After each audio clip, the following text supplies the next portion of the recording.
The sun was hot, and the air was heavy. I had just come back from the market with some yams when I saw a crowd outside Kunle's house. People were whispering, pointing and shaking their heads. "What is happening?" I asked an old woman nearby. She looked at me and frowned. "You don't know? Kunle has AIDS." My heart stopped. Kunle, my big brother, the strongest man in the village, the one everyone respected. How could this happen to him? I ran into the house. Inside it was quiet, but it felt like the walls were closing in. Kunle sat in the corner not saying a word. His wife, Amara, was holding their baby, her face wet with tears. Their two other children played on the floor, not knowing what was wrong. Kunle looked at me and said one word: "Brother." The whispers didn't stop. In fact, they got worse. Children wouldn't play with Kunle's kids. Market women walked away when they saw Amara coming. At night, I heard our mother crying, and our father wouldn't even speak Kunle's name. He said Kunle had brought shame to our family. One day, I found Kunle sitting under the big baobab tree on the edge of the village. He was staring at nothing, his shoulders heavy. I sat next to him. After a long silence, he asked, "Do you believe them, Femi? Do you think I'm cursed?" His voice shook, and so did my heart. I grabbed his hand and said, "No, Kunle, you are not cursed. You are my brother." But things got worse. The landlord came one morning and told Kunle he had to leave. "The other tenants are afraid," he said. Kunle didn't argue, he just nodded. Amara packed their few things while Kunle carried their youngest child. The older two walked beside Amara, holding onto her wrapper. I followed them as they moved to a broken-down hut far from the village. It hurt to see them like that, but there was nothing I could do. One day, Amara came running to me, her face full of fear. Kunle had a high fever and couldn't get out of bed.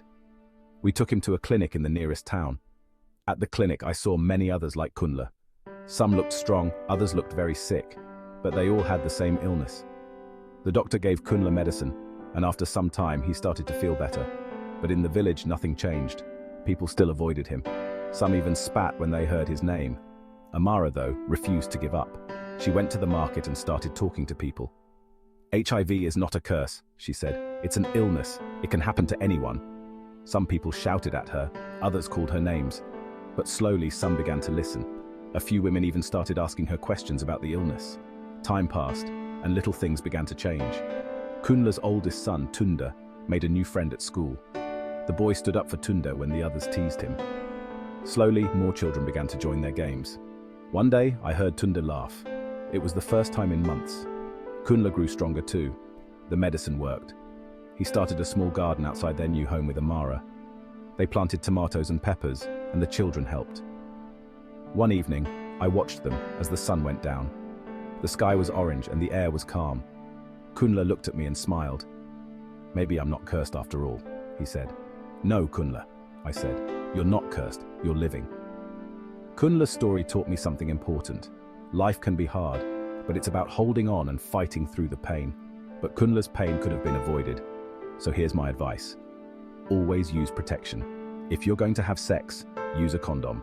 It's simple and can save your life. Get tested. Knowing your status helps you take care of yourself. Learn the facts. HIV is not a curse. It's a virus that can be prevented and managed. Be kind. If someone has HIV, don't judge them. Show love and support.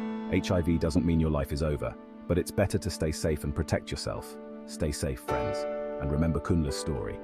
This video was brought to you by Oliran Connects and supported by the HIV unit of the University of Education, Winneba. Subscribe and become part of our community.